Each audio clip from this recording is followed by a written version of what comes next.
con los doctores Luis Díaz. La corrupción no se va a combatir si no se destruye esta sociedad, eso está claro. Se pueden dar pasos, se pueden enfrentar. Rafelina Trinidad. Que el dinero que se invirtió fue muy mal invertido. En este sistema de salud que nosotros tenemos, el día a día es sumamente. Y José Pichardo. Ese dinero pudo muy bien sido utilizado en los hospitales, en los comedores económicos, en las cárceles. Por Televiaducto Canal 3, el canal de los mocanos. Estamos entre galenos.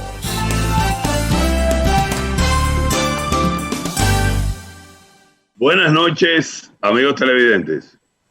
Desde Televiaducto, Canal 3, el canal de los mocanos, una nueva entrega semanal de Entre Galenos. Entre Galenos, el programa más completo y diferente de la televisión, su canal abierto al debate para las incertidumbres que en materia de salud individual y colectiva tienen todos y cada uno de ustedes. Bueno, esta noche, como siempre, amigos televidentes, bueno, o como ha impuesto esta nueva circunstancia de la pandemia, vamos a hacer el programa nuevamente por la plataforma tecnológica de Televiaducto con el programa Zoom. Por lo que esta noche vamos a estar desde acá compartiendo con ustedes comentarios y una interesante entrevista que vamos a tener con dos jóvenes doctores. Yo estoy seguro que a los amigos televidentes les va a agradar bastante y los va a orientar mucho en este tiempo de pandemia. Antes que nada, vamos a darle la buenas noches al doctor Díaz, que como siempre está con nosotros. Doctor Díaz, buenas noches. Buenas noches, Pichardo. Buenas noches, amigos televidentes. Aquí estamos para comentar nuevamente otra semana temas y una interesante entrevista hoy. Y con nosotros está, bueno, ambos son esposos, lo primero, para que sepan que es una pareja de médicos. Y con nosotros está la doctora Taulis, quien es cirujana plástica, y su esposo que es cirujano bariátrico. Así que ahí tenemos la pareja, el palé, como dice el pueblo dominicano. Y con ellos vamos a conversar esta noche alrededor de los servicios que ellos ofrecen en este tiempo de pandemia, que como no, uno sabe que la vida continúa, los médicos tienen que seguir haciendo lo que saben hacer y los pacientes recibir las atenciones de gente con capacidad de resolver. Entonces esta noche van a estar con nosotros conversando alrededor de los servicios que ellos ofrecen, sobre todo en este tiempo de pandemia. Buenas noches, jóvenes. Buenas noches, doctora Taulis. Taulis.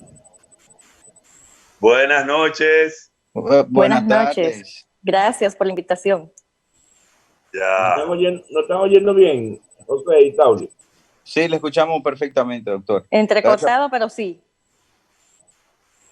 Bien, entonces le dimos las buenas noches, ¿verdad? Y estuvimos hablando sobre los servicios que ustedes brindan, que pareciera, ¿verdad?, que ha paralizado todo, pero en esta pandemia la gente sigue engordando, ¿verdad, Minaya? Bueno, la pandemia, buenas noches, bueno, y gracias por la invitación, la segunda que nos hacen a su prestigioso programa, y bueno, como invitado de allá de Moca, ¿no? Pues sí, la pandemia ha ayudado a aumentar algunas libritas por ahí, gracias al tiempo que estamos pasando en casita. Y las mujeres y los hombres, Taulis, también están solicitando y han pensado también ponerse elegante, ¿verdad? Así es. Así es, ¿no? Y realmente esto de la pandemia al principio sí nos mantuvo un rato quieto, pero ya estamos volviendo a la normalidad nuevamente. Bueno, lo primero sería entonces, ¿qué medidas tendría que tomar el paciente que quiere someterse a una cirugía tanto bariátrica como una cirugía plástica en estos momentos? ¿Hay alguna medida en particular? Bueno, la medida comienza desde que el paciente tiene la intención de acudir a la consulta. Básicamente, los servicios que estamos ofreciendo son estrictamente personalizados, por así decirlo. Le hace que el paciente tiene que, antes de contactarnos o ir al consultorio, primero llamarnos y conciliar una cita acudir con todas las normativas de seguridad y de bioseguridad posible a la consulta, sobre todo para que primero evitar la infección y la propagación. Básicamente es lo primero, es el primer paso antes de en algún momento acudir al consultorio, contactarnos a través de las redes o teléfono de consultorio o WhatsApp, celular, cualquiera de las plataformas disponibles para que el paciente pues vaya a un horario específico a la consulta, acompañado de la menor cantidad de personas posible, le hace máximo un acompañante en caso que sea necesario, acudir con sus mascarillas y el lavado de la mano antes y después de entrar a nuestro consultorio. Básicamente ahí comienza ya los cambios en el manejo del paciente que acude a una consulta de cirugía electiva, por así decirlo, que en este caso llamamos cirugía electiva, porque elegimos ya acudir a una consulta, básicamente. La cirugía de urgencia se sigue haciendo como normalmente se hace, sin algún protocolo especial de acudir previamente, porque obviamente es un paciente que llega con un problema que requiere una atención inmediata. De todas maneras, en el quirófano y en la urgencia también se están tomando como quieran las medidas necesarias para evitar el contagio o la propagación del virus. Es decir, que para que nuestro televidente y los probables pacientes que puedan tener ustedes sepan que ir a una consulta, planificar una cirugía, en el caso del doctor Minaya, la bariátrica, en el caso tuyo, Tauli, la cirugía plástica, debe el paciente tener la seguridad de que acudir a la consulta de ustedes no va a implicar ningún gran riesgo, porque, como ha explicado el doctor, hay toda una serie de medidas que se han implementado para garantizar que ese paciente, en esos momentos previos, en esos momentos de planificación, pueda ir con seguridad a la consulta de cualquiera de ustedes. Si es, por ejemplo, una cirugía plástica que el paciente está planificando y quiere hacérsela y ya ha acordado con Tauli que puede ir, o con Minaya, que es un paciente obeso, un paciente que por razones cualquier fuera, que sea diabético, lo que sea, y necesita cirugía, es decir, él puede tener la seguridad de que puede ir donde ustedes y no le va a pasar nada que tenga que ver con contagio del coronavirus. En mi caso, porque trabajo con pacientes un poquito de más alto riesgo, estamos extremando las medidas de seguridad porque el grupo de alto riesgo incluye diabetes, obesidad, hipertensión y todos los problemas respiratorios que ya conocemos en los pacientes que tienen COVID-19. En mi caso, estamos extremando las medidas porque el paciente obeso tiene un % mayor de complicaciones si padece la infección por el virus. Y por eso estamos extremando las medidas para que el paciente sienta la seguridad de que acudirá a la consulta y que si se cuida antes de llegar a la consulta, por medio de nuestras salas de espera y en el consultorio propiamente dicho, no va a recibir ningún riesgo de infección. Inclusive cada vez que entra un paciente a mi consultorio, se tiene que, pasa mi asistente e inmediatamente tiene que limpiar y asear todas las áreas que fueron ocupadas por el paciente previo. Por eso es que insistimos en la puntualidad, insistimos en que el paciente haga la cita previamente antes de ir a la consulta.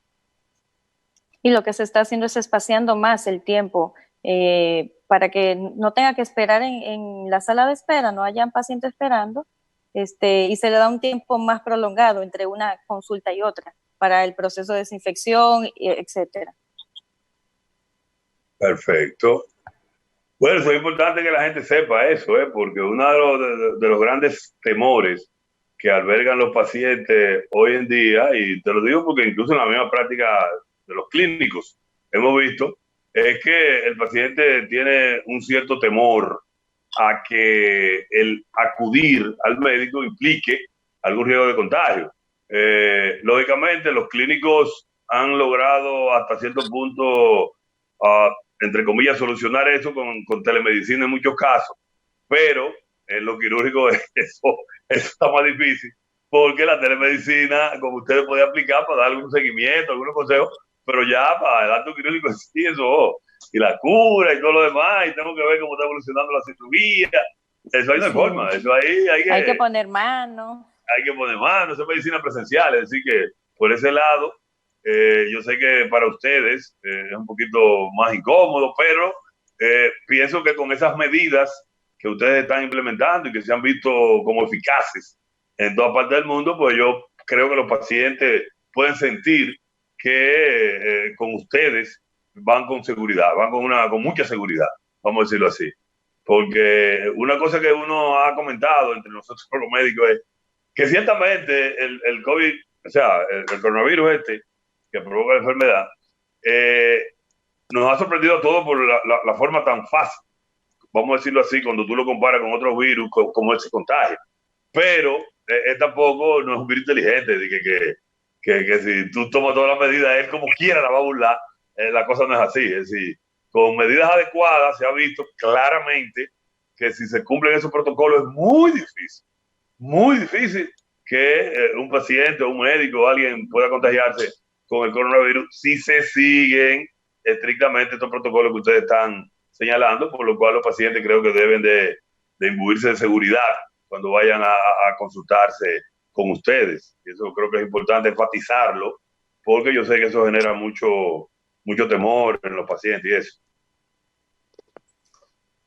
Sí, por supuesto, si tenemos un paciente que se ha hecho una cuarentena estricta y presenta algún cuadro, alguna indicación de acudir a nuestro consultorio, pues obviamente siempre está el miedo de que, bueno, yo me tranqué 1 mes, 2 meses y estoy sano, e ir a un centro hospitalario, a una clínica, pues puede infectarme.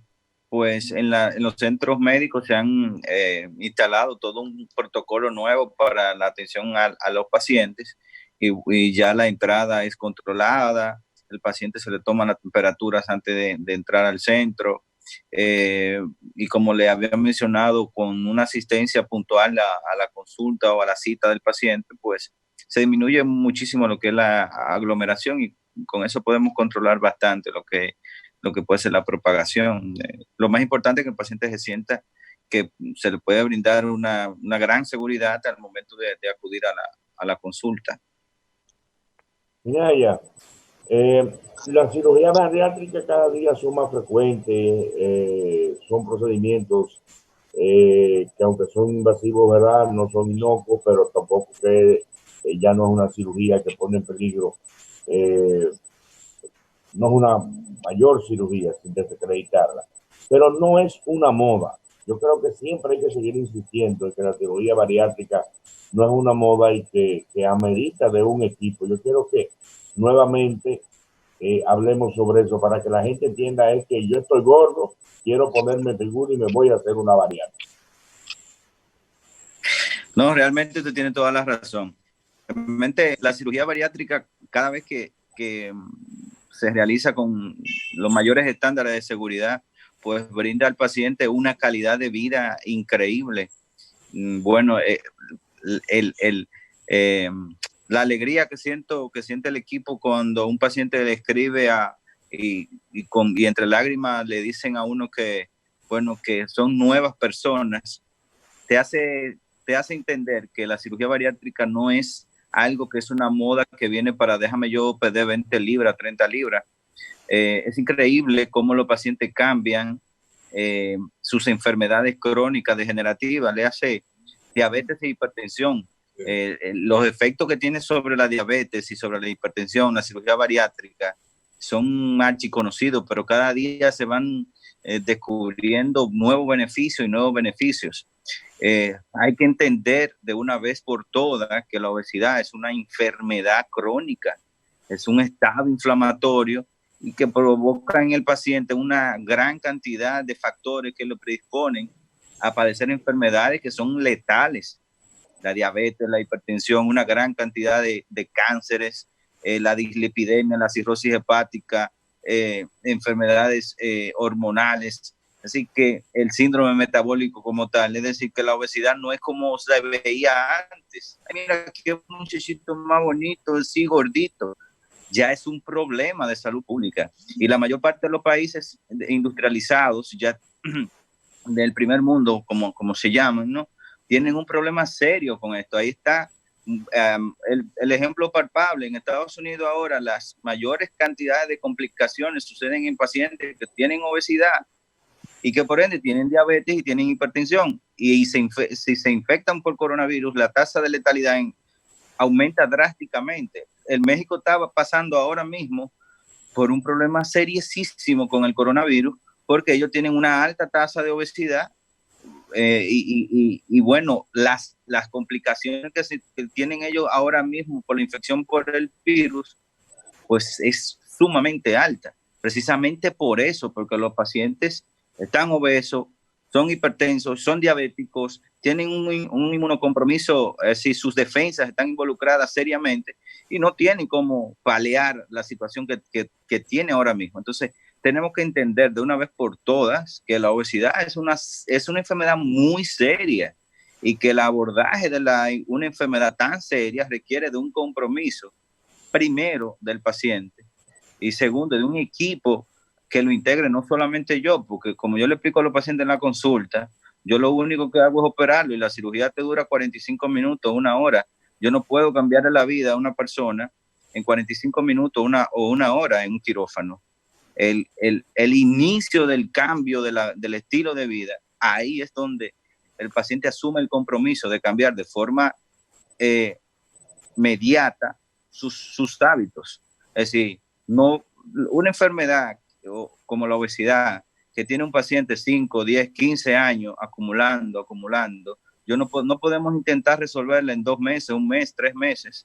Es un tratamiento multidisciplinario que va a abarcar a veces meses, a veces años, para poder llevar un paciente a su peso sano, a su peso ideal o con una remisión de diabetes, de hipertensión o de enfermedades crónicas. Es decir, que el mismo doctor conoce que hasta el asma, las patologías pulmonares, enfermedades restrictivas pulmonares o obstructivas pulmonares se mejoran drásticamente cuando el paciente tiene una pérdida importante de peso.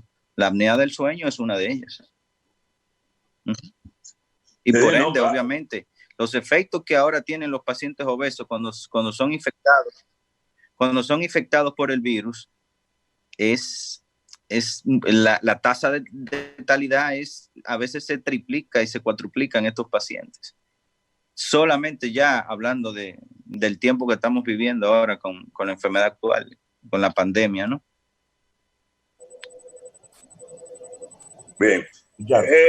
Sí, no, lógico, complementar el comentario que hace el doctor, porque ciertamente la obesidad para el área mía, por ejemplo, la área respiratoria, siempre ha sido un factor de riesgo importante para el desarrollo y el agravamiento de estas condiciones respiratorias tan frecuentes como el asma, por ejemplo, y la enfermedad pulmonar obstructiva crónica. Es decir, que amén de la apnea del sueño que ya él mencionó, que se le está dando ahora tanta importancia en estos días, y ni hablar, en sentido general, el COVID lo que ha hecho es sacar a colación algo que ya nosotros los neumólogos veníamos manejando con esa condición que él dijo, pero con cualquier condición de gravedad, es decir, cualquier condición de gravedad, una neumonía, cualquier condición de gravedad, la obesidad hace que la evolución sea mucho más tórpida, eso lo sabemos todos, y entonces eso sí que apuntar ahora a este problema del COVID, el que los pacientes obesos tienen que buscarle una solución integral, como él dice, pero de seguro ahora con los avances que se han hecho en cirugía bariátrica, se van a beneficiar mucho de la bariátrica y el equipo que acompaña a ese paciente para darle seguimiento y lograr que pueda superar todo lo que acarrea un paciente con esa obesidad mórbida. En eso estamos muy, muy, muy de acuerdo. Una pregunta a la doctora. Doctora, ahora con este asunto del COVID y muchas mujeres, porque si hay un área donde realmente como que uno siempre ve que los pacientes quieren es el área de la cirugía estética, vamos a decirlo así, porque la plástica involucra muchas cosas, pero la estética. Es decir, esas mujeres, esas pacientes, sobre todo las femeninas, que tenían el plan de, bueno, yo me voy a hacer una mama, que yo me quiero una abdominoplastía, que yo me quiero poner una... Ahora, con esta situación, ¿cuál sería la recomendación que usted le daría a esas féminas que ya tenían eso planificado, que lo quieren por encima? Esto es un asunto hasta de autoestima en muchas ocasiones, y lo quieren hacer, pero entonces ahora, con esta situación del COVID, con esta pandemia, dicen, oye, espérate, ¿me la debo hacer? ¿No me la debo hacer? ¿Debo de ir al médico? ¿Puedo continuar con mis planes? ¿Cómo es eso, doctora? Vamos a ver, déme una orientación así a esa paciente. No, mire, si la paciente está, si es una paciente sana y quiere operarse de cirugía estética en estos tiempos, se puede operar. Lo que estamos es tomando las medidas necesarias y se le están indicando las pruebas pertinentes para llevarla totalmente en condiciones óptimas con las pruebas del COVID negativas, y sabiendo que ahora los cuidados postoperatorios van a ser el doble, o sea, tienen que cuidarse más y 0 visitas. Pero ya, de hecho, ya estamos operando con todas las medidas necesarias. Sí, se pueden operar si están sanas, si no tienen una comorbilidad, ya sea por neumología o una cardiopatía o pacientes obesos. Ok, Tauli. Y entonces al paciente que Minaya somete a cirugía bariátrica, ¿verdad? Que tenía 350 libras y va a 200. Desde el punto de vista estético, ¿a qué se somete ese paciente a cirugía? Porque entonces queda como la piel estirada y todo eso. ¿Qué hace con eso? Todo muy estirado. Son muchas cosas las que se pueden hacer. Por lo regular, la primera cirugía que optan por realizarse es la abdominoplastía, porque cuando tienen una pérdida masiva de peso, el panículo abdominal es lo que le impide muchas veces la deambulación. Entonces, el colgajo abdominal. Entonces, por lo regular, este es el primer procedimiento quirúrgico que se hace, seguido de la cruroplastía, que es la cirugía de las piernas, que también le impide muchas veces la deambulación. Cuando tienen toda esa piel colgante en las piernas, y muchas veces presentan hasta ulceraciones en la entrepierna por el roce de la piel al caminar. Entonces esas son las dos primeras que se hacen, y también está la mamoplastia de reducción o la mastopexia en las mujeres, que es el levantamiento de los senos. Okay. Esas son las cosas que más se realizan en el paciente posbariátrico, pero realmente se hacen de todo. También se hacen los brazos, se hacen ritidectomía por toda la flacidez facial que presentan, y a nivel del cuello también. O sea, que tú lo reconstruyes entonces después. Sí, realmente es una cirugía más que estética, reconstructiva.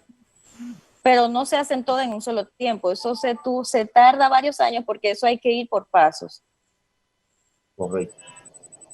Minaya, llama la atención, 45 minutos es normalmente, ¿verdad? De 45 minutos a 1 hora es el tiempo estándar de una cirugía sin complicación de bariátrica.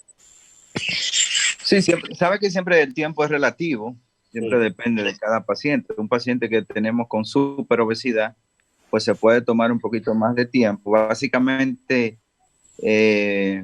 por el tamaño que normalmente estos pacientes tienen del hígado, que arropa el estómago, y a veces se nos hace un poquito más difícil la movilización del estómago, y obviamente también siempre depende del tipo de procedimiento que vayamos a hacer.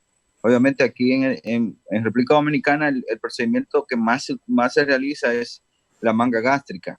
Y ya en la manga gástrica, con un paciente, una manga gástrica realizada por laparoscopia, así como dicen en la calle, ¿no? Por raya láser, con cirugía mínima invasión, pues nosotros nos tardamos 45 minutos, 1 hora. No más de ahí, obviamente, entre la entre la incisión, la primera incisión que realizamos y que se extrae la pieza, terminamos la cirugía.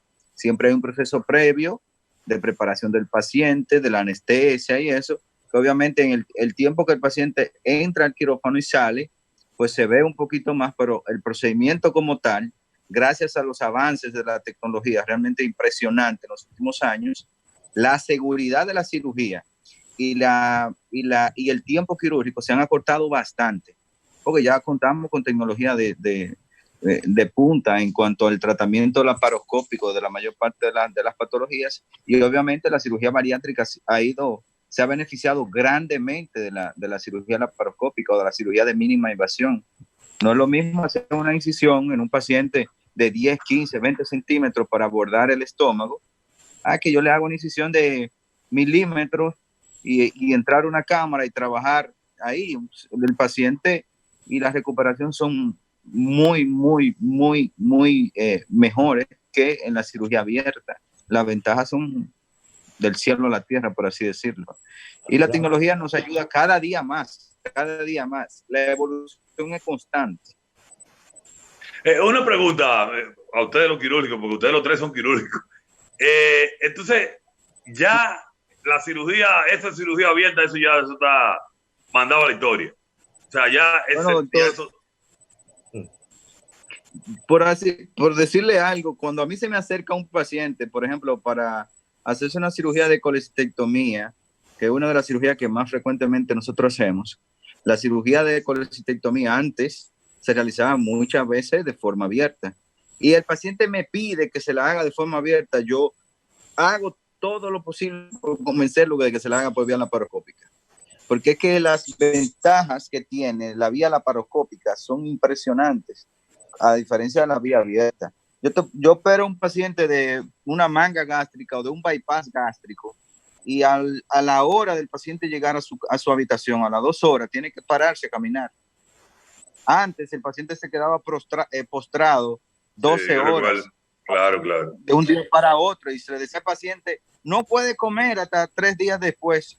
El paciente que yo opero de una cirugía de bariátrica hoy, ya mañana o a las 8 horas, en ocasiones a las 4 horas, yo comienzo a darle líquidos, porque la recuperación rápida es un estándar, ya que disminuye muchísimo el índice de complicaciones en los pacientes. Entonces, cuando tenemos un paciente que puede pararse de su cama y caminar a las 2 horas con un mínimo de dolor, pues no es lo mismo a tener una incisión de 15 centímetros, de 10 centímetros debajo de la costilla del lado derecho, donde se corta músculo, se corta mucho tejido. Obviamente el dolor es mayor. Es claro, mucho mayor, el requerimiento de medicamentos es mayor, la postración del paciente es mayor, el ayuno es mayor, todo se aumenta. Entonces, realmente, particularmente yo como cirujano, los pacientes que quieren convencerme de que le haga la cirugía abierta, yo le trato de convencer, obviamente, de que la cirugía laparoscópica tiene todas las ventajas del mundo. El problema es que al principio, como toda nueva evolución en el ser humano, tenía su resistencia, y todavía hay pacientes, escasos pacientes que tienen su resistencia, inclusive algunos escasos cirujanos también que tienen resistencia. Yo te iba a decir, cirujano también. Así es. Tauri, se ha hablado mucho de las prótesis mamarias. Ya ese es un problema resuelto. Ya hay prótesis que le garantizan a la mujer los tamaños de senos, porque uno en internet ve una mujer que quieren poner, la verdad, que unos senos. Ya no hay problema con eso, Tauri. Antes de que ella conteste, Luis, una cosa. Cuando una mujer decide, por cuestiones estéticas, la más de las veces, hacerse los implantes mamarios, ellos discuten con ustedes y hay alguna normativa que dice más o menos el tamaño y ese tipo de cosas, o eso es una opción del paciente que dice, no, yo me voy a poner todo el tamaño, yo quiero tener muchos senos. ¿Cómo es eso? Porque yo he visto unas exageraciones ahí que, francamente, no sé si es que yo estoy como medio oído. o la edad ya me está haciendo ver la cosa de otra manera? ¿Cómo es? Realmente hay una regla para la colocación de implantes de acuerdo al tamaño de la paciente, de acuerdo al ancho del tórax, de acuerdo a la contextura de la mama que tenga anteriormente para la colocación de implantes. Ahora bien, los estándares de belleza aquí en República Dominicana no son los mismos que en México, Colombia, Venezuela. Entonces, aunque una paciente lleve unos implantes de 200 cc, vamos a poner, la paciente quiere uno de 400, pues si se le puede colocar los de 400, se le colocan, aunque por sus medidas y por las reglas que se debe de se le colocan los de 400 realmente llevar, pero ellas a final de cuentas son las que deciden qué volumen se le quieren lucir. Muchas veces se llega a una medida entre las dos, a una media, pero por lo general ellas son las que deciden el volumen. Por eso es que vemos tantas cosas extravagantes en las calles, porque es que muchas, eso es lo que quieren, lucir grandes pechos. Pero ya, Tauri, no hay problema de que se pichan, de que se explotan, que toman infección, que producen, ya no tenemos nada de eso. No. Cada día más, de hecho, ya vamos por la 5ª generación de implantes. Cada generación se supone que va mejorando los anteriores. Entonces, ya hay muchas pruebas que se hacen con los implantes para mostrar la calidad de cada implante. O sea, que eso de que se picha, no es que no puede pasar, pero esos son casos aislados. Y el problema también que una vez se relacionó, yo supongo que fue al principio, con cáncer y eso. Yo recuerdo que una vez hasta una película se hizo al respecto. Eso ya también ha sido superado. Sí, de hecho ya también se ha modificado mucho la textura. Esos implantes a los que se relacionan con cáncer ya se sacaron del mercado totalmente y ya se han hecho muchos estudios en cuanto a la textura del implante y ya se ha mejorado esto. Permítame compartir, Pichardo, nuestro amigo Juan Santos, psiquiatra, colaborador del programa, nos escribe que la obesidad también está implicado en conflictos psicológicos, como pueden ser la sensación de abandono, sentimientos de carencia, sentimientos de abandono, entre otros, donde el paciente vuelca sobre sí sus sentimientos de agresividad. Es por esto que en un tiempo después, si no corrigen esta situación, los pacientes vuelven a engordar. O sea que también, como decía Minaya, el psiquiatra debe estar presente en el tratamiento del paciente obeso. Es que el obeso debe de recibir un manejo multidisciplinario, no es solamente el cirujano, es también otras especialidades como el psiquiatra, un psicólogo, un nutriólogo, que le debe dar seguimiento a estos pacientes. Correcto. Bueno, para secundar eso que dice el doctor, nuestro amigo el psiquiatra, en la escuela donde yo me formé, los psiquiatras nos contraindicaban a nosotros procedimientos. Hasta que el psiquiatra no nos decía, tal paciente puede ser operado, nosotros no podíamos operarlo. Es decir, que en este caso, aunque el cirujano es parte de un equipo, que en muchas ocasiones se considera la cabeza del equipo, realmente es un equipo con múltiples cabezas. Hasta que un neumólogo no me ve mi paciente, yo no lo opero. Hasta que el gastroenterólogo no me dice que el paciente está apto para una cirugía, no lo puedo operar.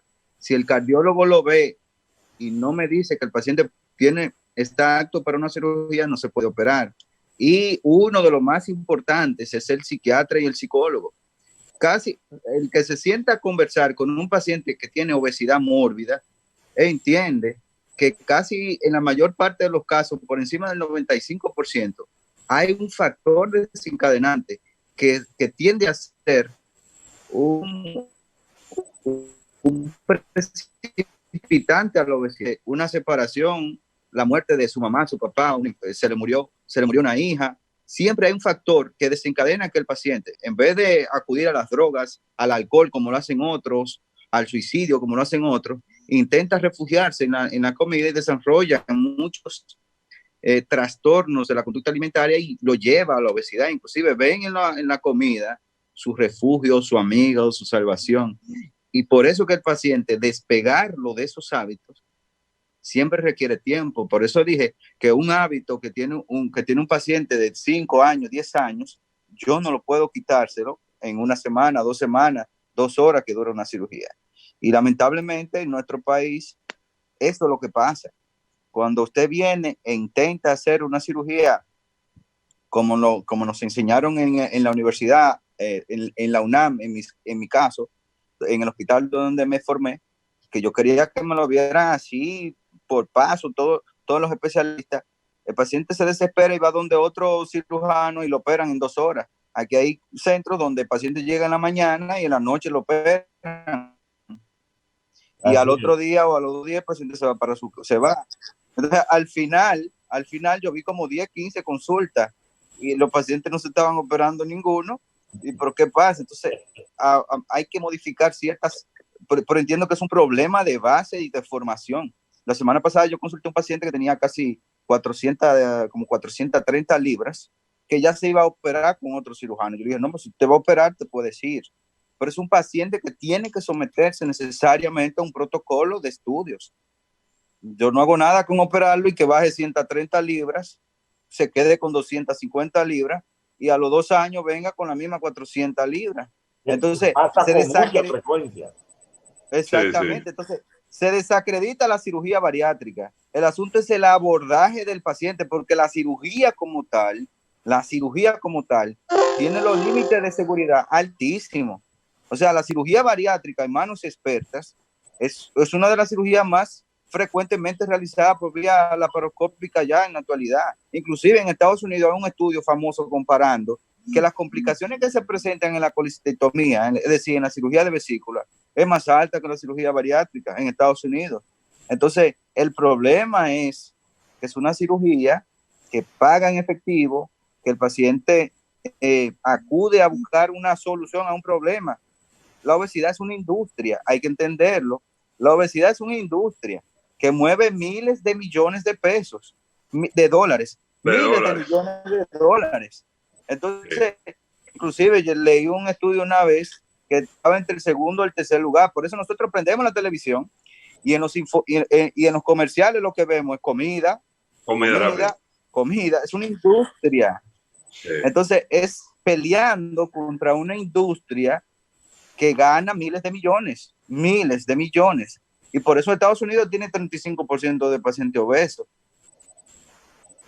Por eso México va a aumentar, porque es la influencia totalmente norteamericana. Y nosotros, hace poco, la Sociedad de Diabetes estaba alarmando también a la población sobre el aumento de la incidencia de la obesidad en nuestro país, aquí en República Dominicana. Le hace que dentro de poco tiempo nosotros vamos a estar, como somos tan americanizables, como yo digo, norteamericanizables nosotros los dominicanos, dentro de poco tiempo nosotros también vamos a tener un problema serio también de obesidad.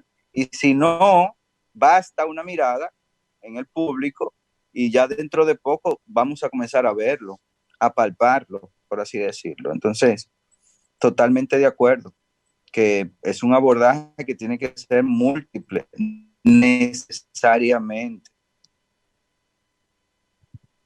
No, ese enfoque de comida chatarra y de esa industria realmente es un enfoque interesantísimo, y sí, que se convierte en un problema de salud pública y que necesariamente tiene que intervenir el Estado para garantizar que la población entienda que hay que aprender a comer sano para evitar todas estas complicaciones, porque incluso es ilógico que países tercermundistas como nuestro también tengan una alta tasa de obesidad, y en el otro lado tengamos también una gran cantidad de desnutridos. O sea que es importante esta situación, y que la gente entienda la importancia, porque como tú decías, conocemos, y aquí en Moca conocemos, gente que se ha operado, bajan X cantidad de libras, pero cuando tú lo ves a los 2 años, están gordos de nuevo. Entonces, la cirugía no es fracaso de la cirugía, es fracaso del estilo de vida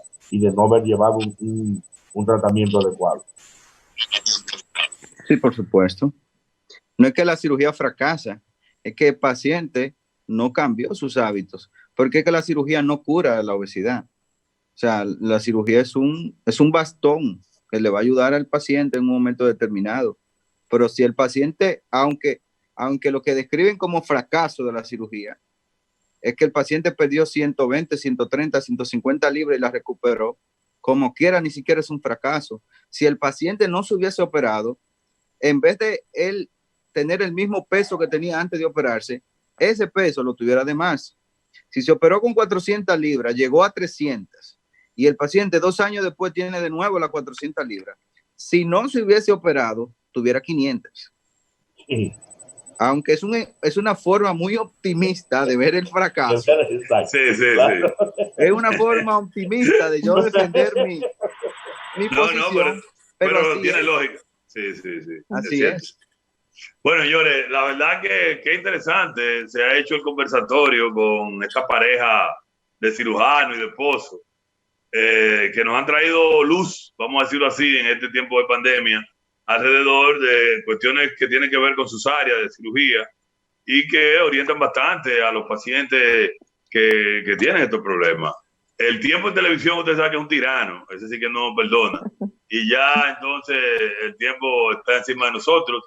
De parte mía, yo les quiero dar las gracias al doctor Minaya, a la doctora Tabli Luna, por estar esta noche con nosotros, compartir sus experiencias y orientar de la manera como lo han hecho, qué bien, al público de Entre Galenos alrededor de esas dos áreas tan interesantes como es la de la obesidad y la cirugía bariátrica y como es lo de la cirugía plástica. A nosotros pues nos da una gran satisfacción el haber compartido con ustedes estos momentos y yo estoy seguro que al público televidente de Entre Galenos también.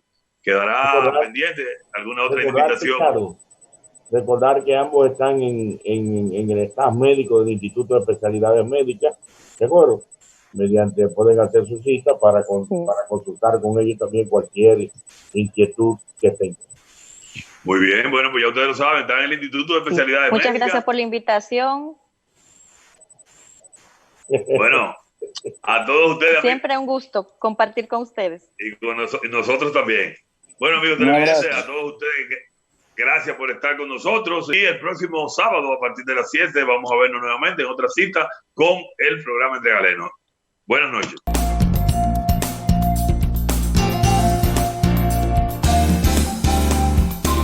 Con los doctores Luis Díaz. La corrupción no se va a combatir si no se destruye esta sociedad. Eso está claro. Se pueden dar pasos, se pueden enfrentar. Rafelina Que Trinidad. el dinero que se invirtió fue muy mal invertido. En este sistema de salud que nosotros tenemos, el día a día es sumamente. Y José Que Pichardo. ese dinero pudo muy bien sido utilizado en los hospitales, en los comedores económicos, en las cárceles. Por Televiaducto Canal 3, el canal de los mocanos.